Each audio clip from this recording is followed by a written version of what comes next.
One of the most common questions I get during breast augmentation consultations is, what is the difference between a silicone implant and a saline implant?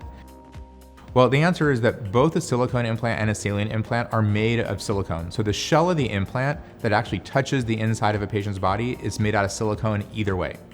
The difference between them is the filling. So the filling material in a saline implant is saline or salt water.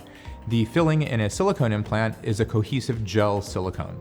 And one of the popular terms that patients hear now is a gummy bear implant.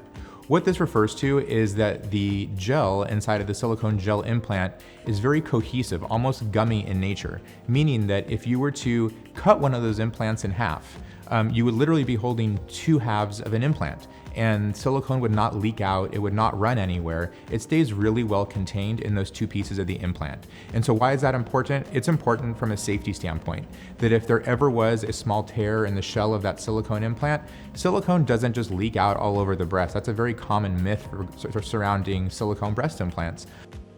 Versus a saline breast implant, if a saline implant gets a very, very small hole in the shell, it will leak out that salt water or saline very quickly.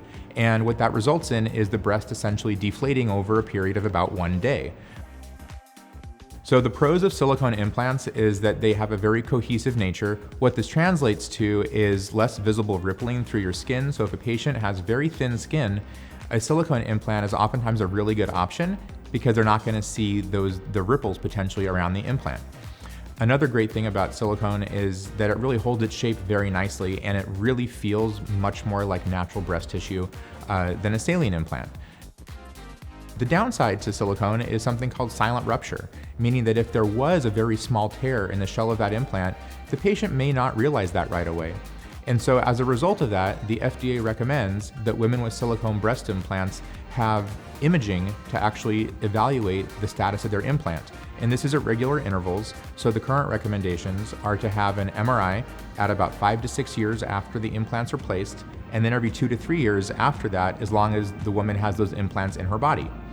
This is in contrast to a saline implant, where there is no surveillance, because if there is even a small little tear in the shell of that implant, it's going to deflate very rapidly, and you know right away that there's a problem with your implant. After you have your breast augmentation procedure, you will be scheduled with many routine follow-ups in our office, starting at about 4 to 5 days after surgery. We see you back for your first post-op check, and then a lot of regular scheduled post-op checks for at least a year, if not more, for many of our patients. The next step is to give our office a call, meet with one of our patient coordinators, and come on in for a full consultation so we can help you achieve your goals.